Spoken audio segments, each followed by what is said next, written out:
Assalamualaikum warahmatullahi wabarakatuh. Alhamdulillahi rabbil alamin wa bihi nasta'in wassalatu wassalamu ala khatamil anbiya'i wal mursalin nabiyina Muhammadin wa ala alihi wa sahbihi ajma'in amma ba'du. Kita bersyukur kepada Allah Subhanahu wa taala dengan limpah kurnianya kita diperkenankan untuk menyambung pengajian kita pada malam ini dalam membincangkan kitab Al-Aqidatul Wasithiyah, susunan dan himpunan karangan Syekhul Islam Ahmad ibn Abdul Halim ibn Abdul Salam ibn Taymiyah Al-Harrani Al-Hambali rahimahullahu ta'ala wa radiyallahu anhu. Dan kita telah menyelesaikan perbincangan tentang satu bab yang besar dalam akidah, iaitulah beriman dengan qada dan qadar. Alhamdulillah. Dan pada malam ini kita menyambung perkataan musannif rahimahullah dalam bab yang baru, dalam fasal yang baru, yang juga merupakan fasal yang terpenting sekali dalam masalah rukun iman, iaitulah iman itu sendiri. Ya. Tajuk yang seterusnya ialah membincangkan apa dia iman. Dan inilah tajuk yang paling besar, yang begitu banyak kegelinciran dan silap faham dalam kalangan orang Islam sendiri. Ya. Kerana tajuk membincangkan apa itu iman yang kita nak bincang ini, inilah di mana kita nak dapat gambaran yang benar. Kita nak dapat at-tasawwur as-sahih, ya, tentang apa dia agama, apa dia Islam itu, apa sifatnya, nature-nya. Ya. Dan apa makna bila saya mengaku saya seorang Muslim, saya seorang mukmin, saya seorang muhsin, apa hakikat Islam, iman, ihsan, dan apa hubungannya, dan apa itu ad-din. Ya. Ini semua sangat penting untuk dipelajari dan difahami dengan baik. Kegagalan memahami perkara ini secara ifrat ataupun tafrit membawa bencana yang besar kepada umat Islam, sehingga kan sejarah menjadi saksi permulaan perpecahan, persengketaan aliran-aliran teologi akidah dalam kalangan umat Islam itu berpunca daripada bab ini. Berpunca daripada kegagalan memahami tabiat agama yang sebenar, lalu memberikan hukuman-hukuman yang tidak sepatutnya kepada saudara seagama atas perkara-perkara yang tidak dipersetujui. Datang bencana takfir, mengkafirkan orang Islam tanpa hak. Ya. Dan datang juga bencana irja', ya, ajaran murji'ah yang melihat, yang menjadikan Islam itu seperti mana kata ulama salaf, seolah-olah kain perca, apa saja boleh masuk. Kan janji hati baik, buatlah apa benda pun. Janji saya percaya kepada Allah, percaya pada Rasul. Hidup tak ada serupa macam orang Islam. Allahul Musta'an. Ya. Kerana bagi mereka agama tu dalam hati. Tak ada kaitan dengan tindakan, tak ada kaitan dengan kelakuan, tak ada kaitan dengan lifestyle, gaya hidup. Ya. Dia kata yang penting agama ni hati baik. Walaupun mulut capui, walaupun perangai kelakuan tak senonoh, tak apa, dia kata dia tu mulut yang hebiak, mulut yang capui, tapi hati baik. Ya. Adakah benar gambaran-gambaran yang sebegini rupa diberikan kepada agama kita? Apa itu agama? Apa itu ad-din? Apa itu al-iman? Apa itu al-islam? Apa itu al-ihsan? Ya. Inilah persoalan-persoalan yang penting, yang mungkin kita akan berhenti pada bab ini juga lebih kurang dengan kadar yang kita lalui pada masa bab qada dan qadar.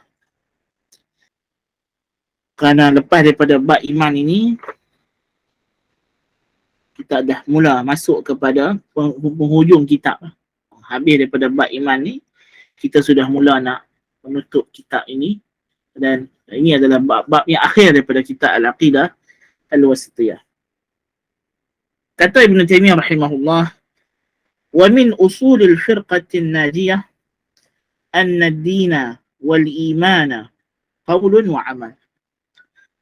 Antara usul, prinsip asas al-firqah an-najiyah, kelompok yang selamat, ahli sunnah wal jamaah, ialah agama, ad-din dan al-iman terdiri daripada qaulun wa amal, terdiri daripada ucapan dan perbuatan. So ad-din dan al-iman murakkaban min qaulin wa amal. Ad-din and iman,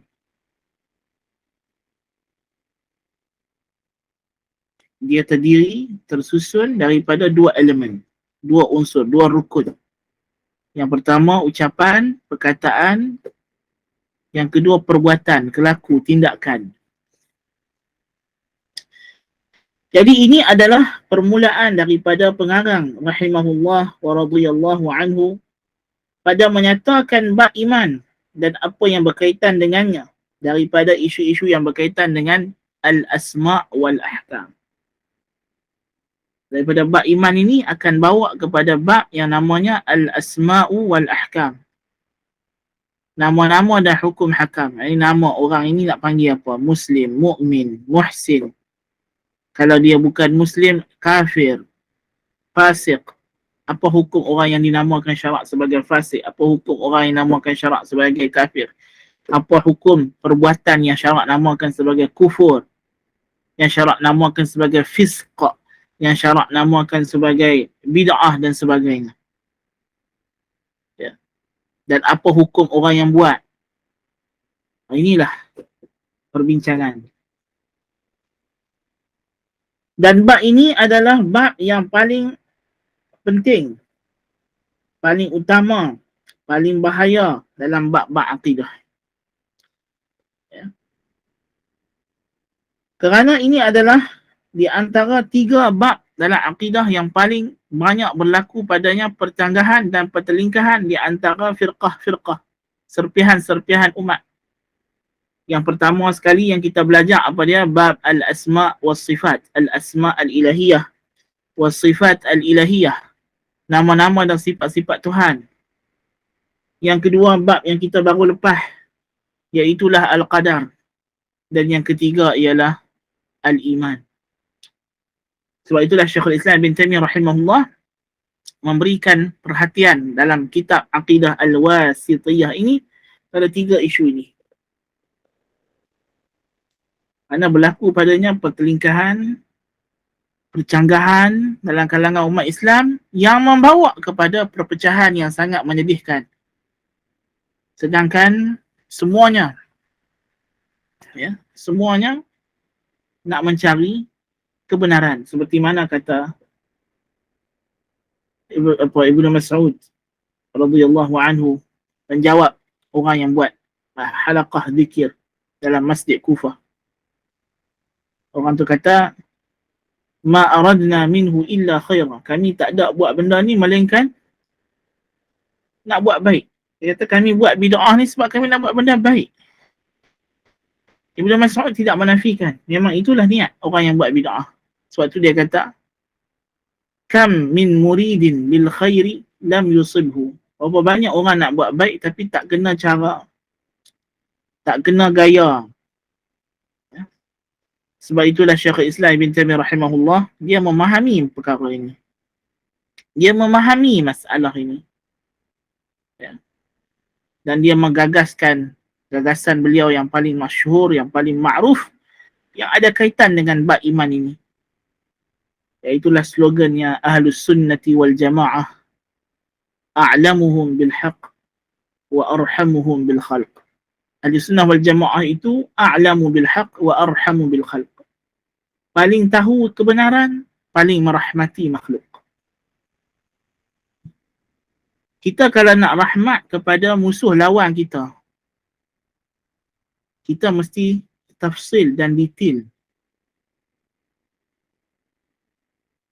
penghuraian dan pemahaman kita terhadap pegangan dia. Maka di situ barulah kita nampak kenapa dia silap, kenapa dia salah, kenapa dia berdegil, masih lagi nak pegang dengan pandangan dia yang kita sangka kita sudah tegakkan hujah kata benda tu salah. Yang mana sebenarnya titik perbezaan dan tentang mana yang ada muafakat. Bukan untuk menyeru kepada takrib antara mazhab, bukan. Ya. Tetapi supaya kita boleh ada tasamuh, toleransi dengan orang. Bukan toleransi dengan kesalahan. Kesalahan dijelaskan, dinyatakan, dibantah. Tetapi bila kita ada toleransi dengan orang yang kita bantah, tak kiralah apa kedudukan dia, kita akan dapat membantahnya dengan adab, dengan terperinci, dengan tepat. Dan kita akan menzahirkan hujah-hujah yang kukuh. Ya, dibanding kalau kita terus-terus, oh dia puan ni puak-puak ni tak boleh pakai ni, puan ni ahli bid'ah ni, jahil ni. Hadzal kalam la ya'jizuhu la ya'jizu anhu al-majanin. Cakap macam itu orang gila pun boleh. Tak perlulah kau nak jadi ustaz, jadi doktor, jadi ada gelaran PhD dan sebagainya. Syekhul Islam rahimahullahu ta'ala jadi Syekhul Islam sebab dia berjaya membantah ahli bid'ah dengan detail, terperinci.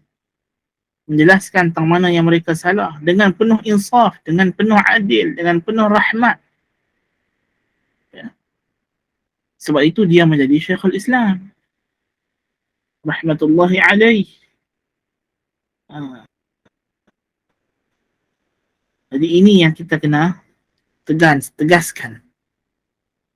Sebab apa? Bila kita faham konsep iman, bahawa orang beriman itu adalah innamal mu'minuna ikhwah, apapun kita berbeza pandangan, kita tidak akan sampai membawa kepada menzalimi pihak lawan.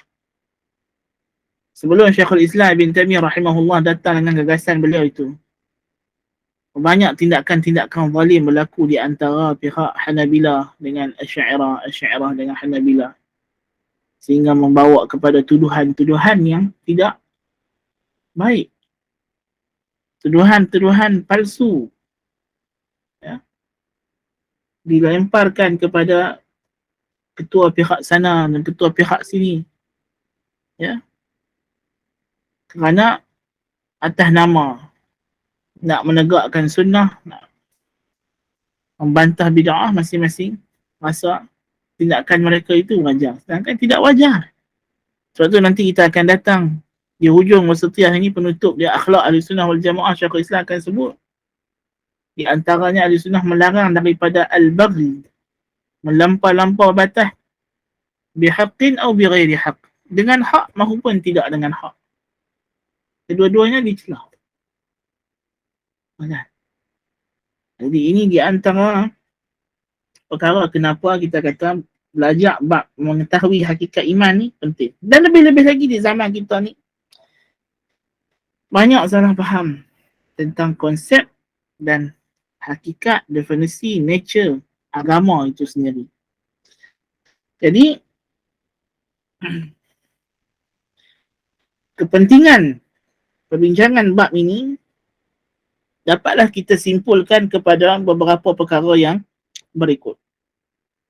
Yang pertamanya, perbincangan tentang tabiat iman, hakikat iman, definisinya, nature-nya, ialah perbincangan tentang esensi agama itu sendiri.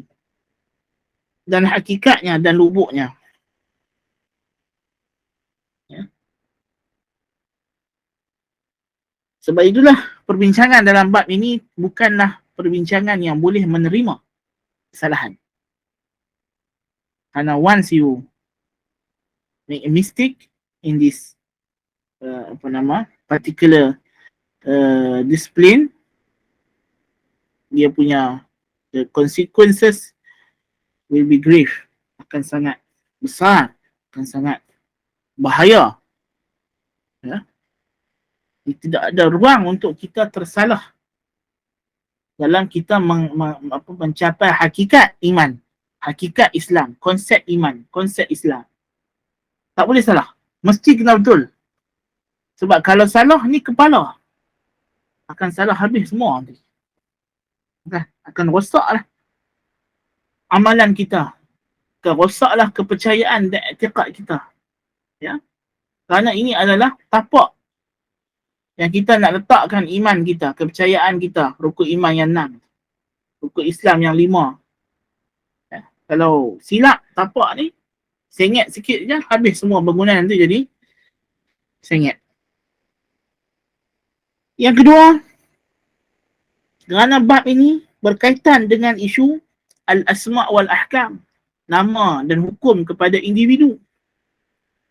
Ya. Hukum orang ini buat dosa, minum arak. Macam mana hukum dia? Adakah dia terkeluar daripada Islam? Orang ni mengucap 2 kalimah syahadah. Ya. Adakah telah sah Islamnya atau ada syarat lain lagi untuk dia jadi Islam? Dan macam-macam. Tahu. Dan semua itu berkait rapat dengan tabiat iman dan Islam itu sendiri. Kalau kita ada kefahaman yang betul, betul lah juga hukum kita pada orang. Dan yang ketiganya, isu ini adalah isu yang paling banyak berlaku padanya perbezaan pandangan dan kecelaruan. Bahkan Syekhul Islam Ibn Taimiyah rahimahullah menyatakan ini di antara bab yang paling banyak berlaku padanya kesamaran. Sehingga kan tidak ada mana-mana ulama daripada mazhab yang 4 melainkan disandarkan kepada mereka 2 pandangan tentang isu hukum kepada ahli bid'ah dan hukum mengkafirkan pelaku bid'ah, adakah kafir tidak kafir, pelaku bid'ah tertentu yang besar-besar dalam akidah. Berlaku kekeliruan sebenarnya. Kalau kita baca kitab-kitab fiqh tentang masalah babur riddah, subhanallah, dapat kecelaruan. Fuqaha hanya meriwayatkan kalau dia buat macam ni, kufur. Tapi bila bab dalam sini pula, dia kata yang ni diperincikan. Adakah dia kufur, tak kufur. Syekhul Islam Ibn Taimiyah mengkaji sehingga dia berjaya merumuskan bahawa di sana ada takfir mutlak dan ada takfir muayyan yang menyelesaikan banyak kekusutan dalam masalah ini. Dan disebabkan rumutnya samarnya isu iman ini, sehingga kan tokoh-tokoh ulama-ulama besar ahli sunnah wal jamaah sendiri ada yang tersilap, berlaku zallah. Ada golongan murji'ah ahli sunnah, murji'atul fuqaha, ya, yang dinamakan di sisi Ibn Taimiyah sebagai murji'ah ahli sunnah, kerana tidak begitu teliti dalam menyusun ayat dan perkataan, bawa kepada salah faham tentang definisi iman, tentang konsep iman. Ya. Jadi itulah menyebabkan isu ni menjadi isu yang sangat penting. Dan menyebabkan bila isu ni keliru, maka datanglah tuduh-menuduh. Kawan ni tuduh kawan ni murji'ah, kawan ni tuduh kawan ni khawarij. Akhirnya murji'ah betul-betul murji'ah selamat daripada lisan kita, khawarij betul-betul khawarij selamat daripada lisan kita. Kita duk tuduh sesama ahli sunnah wal jamaah sebagai khawarij, sebagai murji'ah. Kenapa? Kerana tidak ada pemantapan yang mendalam, tidak ada pengetahuan yang jitu, yang jelas tentang definisi iman, tabiat iman dan hukum hakam yang berkaitan dengannya.